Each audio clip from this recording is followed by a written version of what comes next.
Antoine Dubois avait bâti son empire immobilier sur 3 principes qu'il jugeait inaliénables: l'efficacité, le silence et un contrôle absolu. À 42 ans, il vivait seul dans sa vaste demeure de Neuilly-sur-Seine, où chaque surface de marbre reluisante reflétait non pas la beauté mais l'ordre. Aucun enfant n'était autorisé à y pénétrer. Les employés devaient être presque invisibles, accomplissant leurs tâches sans converser, sans bruit, sans exister au-delà du nécessaire. Et rien, absolument rien, ne devait désorganiser la routine qu'il suivait avec une précision militaire depuis qu'il avait décidé, 10 ans auparavant, que les affections étaient des luxes dangereux qui coûtaient bien trop cher. Élise y travaillait depuis 3 ans, toujours ponctuelle, toujours discrète, toujours parfaite dans l'observance des règles. Elle comprenait que cette maison n'était pas un foyer, mais un musée habité par un homme qui préférait les meubles aux êtres humains. C'est pourquoi, lorsque la pluie torrentielle de mars avait fermé l'école primaire publique Les Cygnes plus tôt et qu'elle n'avait personne pour garder Léa, Élise trembla en composant le numéro de l'interphone. Elle savait qu'elle violait la première et la plus sacrée des règles de la demeure. Antoine répondit avec cette voix froide qu'il utilisait pour tenir tout le monde à distance. « Élise, vous savez que je n'accepte pas les imprévus. »« Monsieur Dubois, je sais. » Sa voix s'échappait par fragments, lourde d'un désespoir contenu. « L'école a fermé à cause des inondations. Je n'ai personne. Mon père est chez le médecin, les voisins travaillent. Si vous permettez qu'elle reste juste aujourd'hui, je promets que je finirai plus vite. Elle ne fera pas de bruit, elle. Faites-la entrer avant qu'elle n'attrape une pneumonie. » Il raccrocha avant que sa propre décision ne le surprenne trop. Lorsqu'il entendit les petits pas mouillés résonner dans le hall d'entrée, Antoine sentit quelque chose d'étrange se serrer dans sa poitrine. De l'irritation, conclut-il rapidement. Ce ne pouvait être que de l'irritation. Il descendit l'escalier, préparé à établir des règles claires, et trouva une petite fille, trempée, un cartable usé sur le dos et les yeux écarquillés contemplant le lustre en cristal de baccarat, comme si elle se tenait devant un ciel étoilé. « Maman, c'est un château ici. » La voix de Léa était un murmure de pur émerveillement. « Léa, ne parle pas comme ça. Demande pardon à Monsieur Dubois. » Élise essuyait frénétiquement sa fille avec une serviette, les mains tremblantes. « Pourquoi devrais-je m'excuser? J'ai juste dit que c'était joli. » Antoine ouvrit la bouche pour dire quelque chose de cinglant, mais la franchise de cet enfant le désarma. Elle n'avait pas peur de lui. Elle n'avait pas honte. Elle regardait tout avec une curiosité pure qu'il n'avait vue chez personne depuis des années. « Vous ne pouvez pas courir dans la maison ni toucher aux affaires. » Sa voix sortit plus douce qu'il ne l'avait voulu. « Compris? Compris. Je vais rester bien tranquille à faire mes devoirs. La maîtresse a demandé d'écrire sur le plus bel endroit que l'on connaisse. Je peux écrire sur ici ?» Et avant qu'il ne puisse répondre, Léa était déjà assise sur le sol du hall, son cahier ouvert, écrivant d'une écriture soignée qui contrastait avec son uniforme délavé et ses chaussures rapiécées. Élise monta pour finir le nettoyage des chambres, jetant des regards nerveux depuis l'escalier, et Antoine resta là, debout, observant une enfant transformer son hall impeccable en salle de classe improvisée. « Vous ne voulez pas vous asseoir à table ?» La question sortit avant qu'il ne puisse se censurer. Léa leva la tête, surprise. « Je peux ?»« Oui, mais seulement aujourd'hui. » Elle le suivit jusqu'à la salle à manger, où une table en palissandre massif, dont le prix se chiffrait à plusieurs dizaines de milliers d'euros, n'avait jamais servi à autre chose qu'à des réunions d'affaires. La fillette monta sur la chaise, avec une révérence attentive, comme si elle se trouvait dans un temple, et continua d'écrire. Antoine retourna à son bureau mais ne parvint pas à se concentrer. Après 20 minutes, il revint dans la pièce et trouva Léa mordillant la pointe de son crayon, le front froncé. « Qu'est-ce qu'il y a ?» Je ne sais pas comment expliquer cette lumière qui tourne au plafond. Un lustre. Lustre. Elle répéta le mot plusieurs fois, le savourant. Ma mère dit que les beaux mots ont de la musique en eux. Lustre, ça a de la musique? Antoine cligna des yeux. Personne ne lui avait jamais posé une question pareille. Oui? Alors vous devez aimer la musique. J'ai aimé. La réponse sortit sèche, défensive. Pourquoi avez-vous arrêté?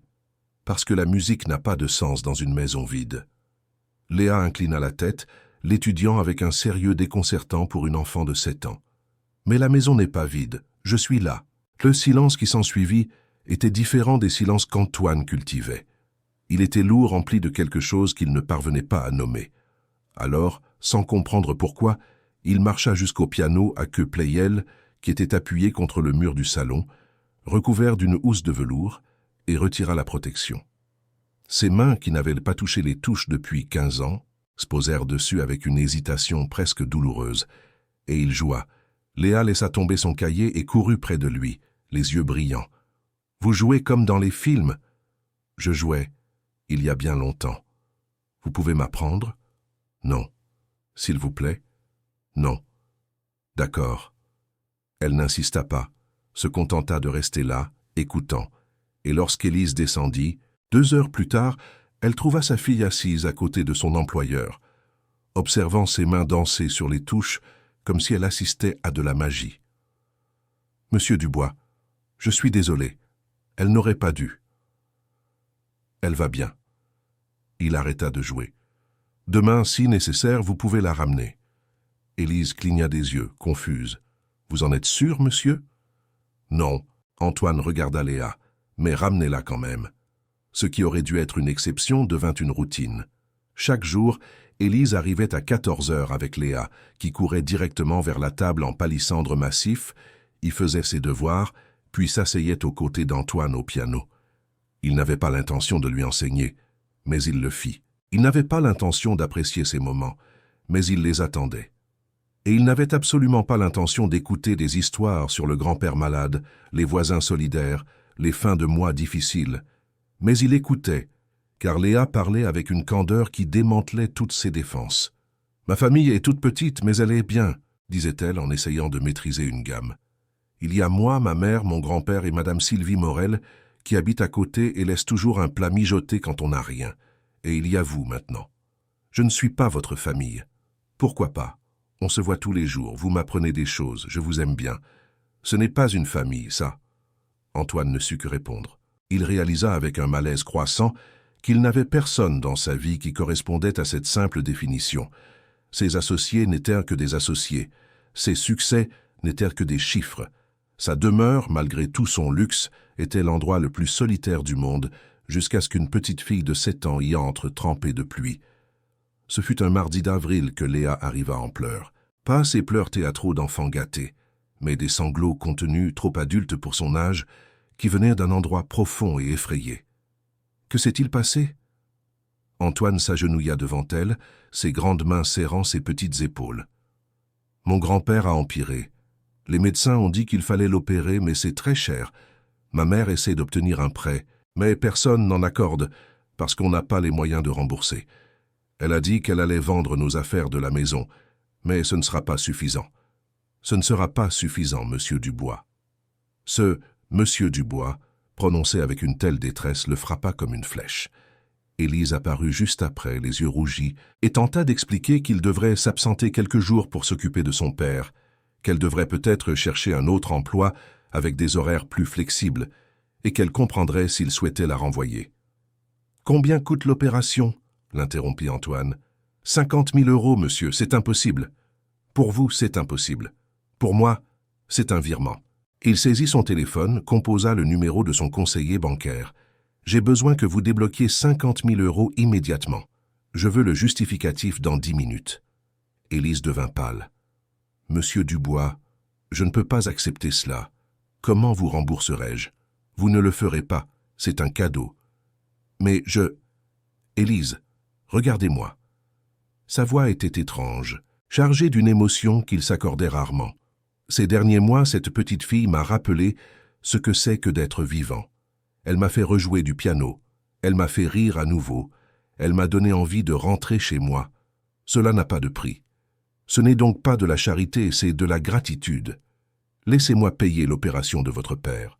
Léa l'étreignit avec tant de force qu'il sentit l'odeur du shampoing bon marché dans ses cheveux et réalisa que cela, ce geste simple, était plus précieux que toute affaire qu'il avait jamais conclue. L'opération fut un succès. Georges Dupont, un homme de 70 ans aux mains calleuses et au regard doux, reçut Antoine à l'hôpital d'une poignée de main ferme et d'une phrase qui résonna dans la tête de l'homme d'affaires pendant des jours.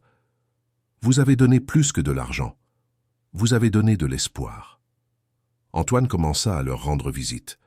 D'abord à l'hôpital, puis dans la maison humble où il vivait, dans un quartier populaire de Saint-Denis où il n'y avait rien à cacher. Il vit la chambre que Léa partageait avec sa mère, la cuisine minuscule où Élise faisait des miracles, le canapé troué où Georges dormait, et il comprit que ces 3 personnes, sans rien avoir, possédaient tout ce qu'il n'avait jamais réussi à construire. « J'ai une proposition », dit-il un soir alors qu'ils dînaient ensemble chez lui pour la première fois. « Je veux que vous habitiez ici, tous les 3. Je triplerai votre salaire, Élise, et paierai une école privée pour Léa, pas comme des employés, comme une famille. » Le silence fut long. Élise regarda son père, sa fille, puis lui, les larmes coulant. « Monsieur Dubois, c'est sérieux, très. Et si un jour vous vous lassez de nous, si vous décidez que vous ne voulez plus de nous, nous devrons quitter une maison devenue la nôtre et retourner à la réalité. Ça ferait trop mal. » Maman a raison. Léa parla doucement. « Vous promettez que ce n'est pas juste une passade ?» Antoine regarda dans les yeux de cet enfant qui voyait son âme plus clairement que n'importe quel adulte et fit la promesse la plus importante de sa vie. « Je le promets. » Ils déménagèrent un dimanche matin. Léa eut une chambre 3 fois plus grande que leur ancienne maison entière, avec une étagère pleine de nouveaux livres, un vrai bureau, un lit douillet. Elle pleura. Élise eut une suite avec salle de bain privée et dressing, et passa une demi-heure à ouvrir et fermer les portes, sans y croire. Georges choisit une chambre au rez-de-chaussée, près du jardin, où il commença à planter un potager qui devint vite sa fierté. La demeure changea. De musée froid, elle devint un espace vivant. Il y avait des rires qui résonnaient dans les couloirs, l'odeur de gâteaux sortant de la cuisine, des dessins de Léa collés sur le réfrigérateur, le son du piano tous les après-midi, des dîners en famille tous les soirs.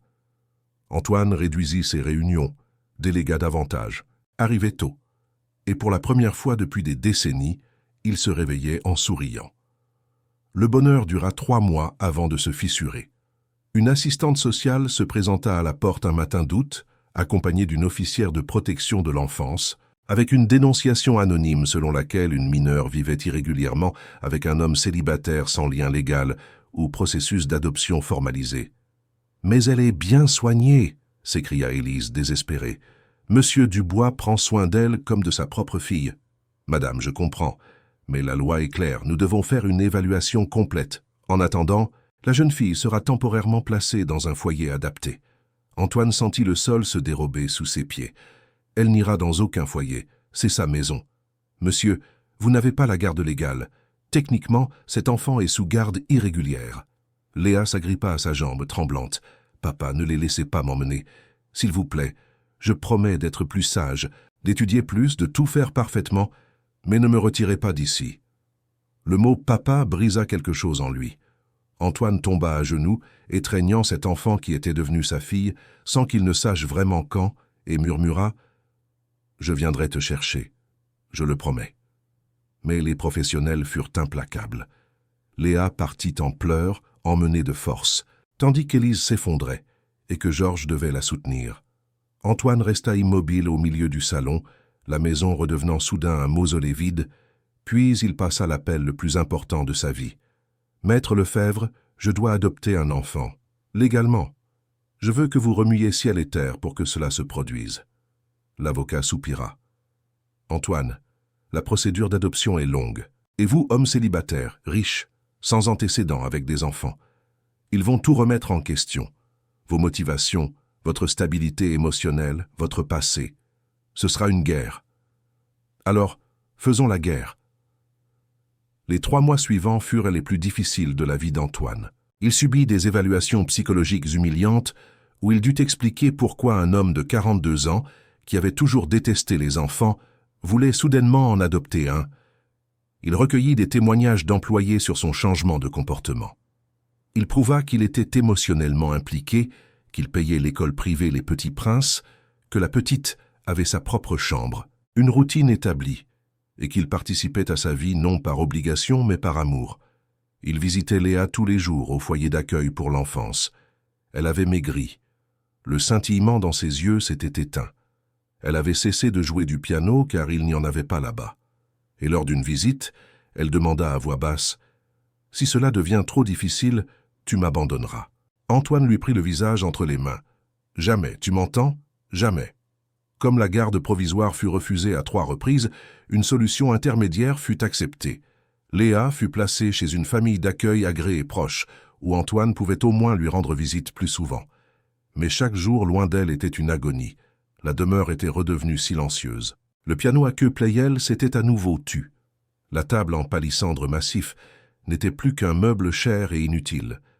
Ce fut Élise qui le trouva en pleurs dans la chambre de la fillette, assis sur le lit vide, tenant un dessin que Léa avait fait 2-3 en famille.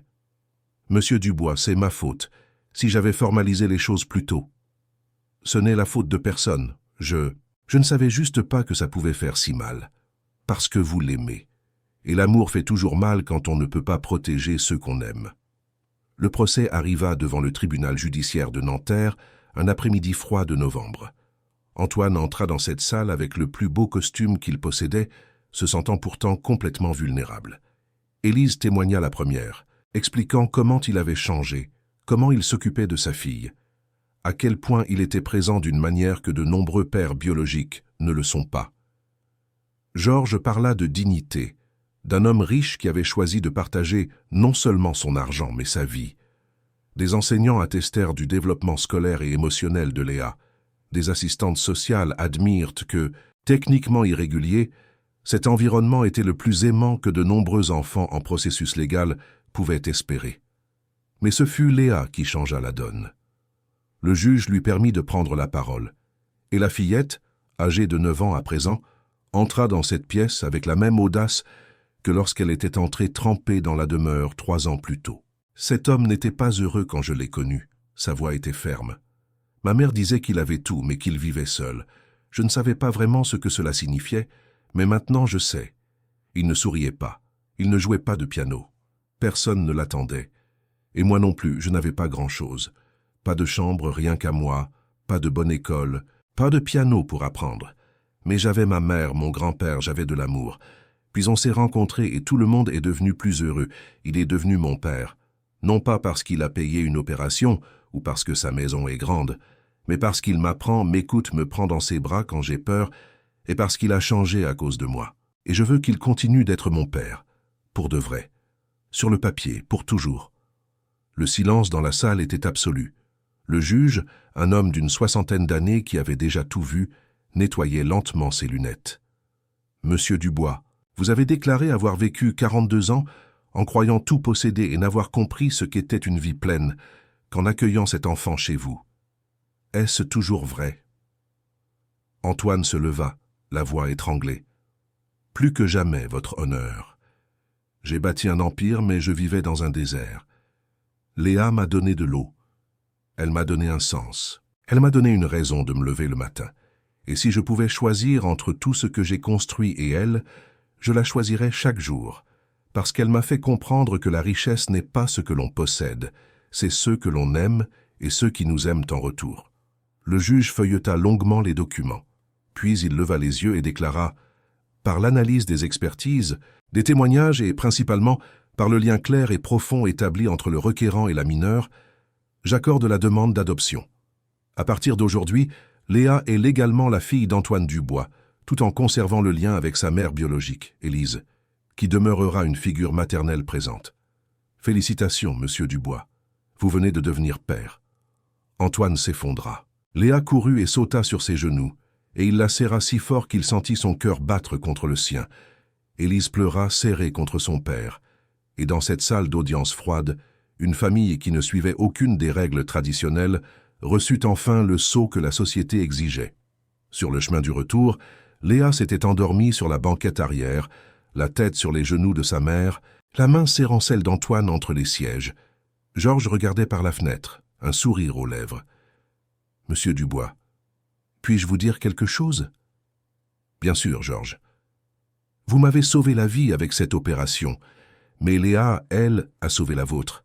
Je crois que vous aviez besoin l'un de l'autre sans le savoir. » Antoine jeta un œil dans le rétroviseur, vit cette petite fille endormie en paix, et réalisa que le vieil homme avait raison. Il avait bâti des forteresses autour de son cœur pendant des décennies, convaincu que cela le protégeait.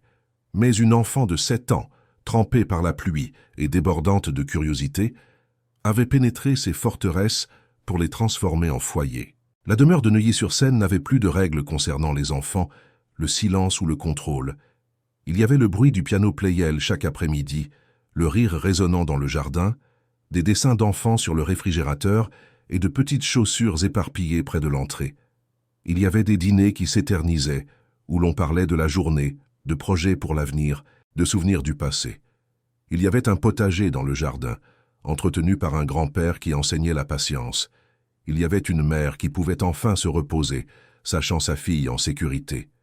Il y avait une petite fille qui grandirait aimée, instruite et libre. Et il y avait un homme qui, à 45 ans, avait enfin compris que les 3 principes qui gouvernaient sa vie étaient faux.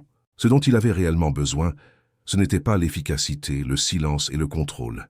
C'était le désordre, le bruit et l'amour. Beaucoup d'amour.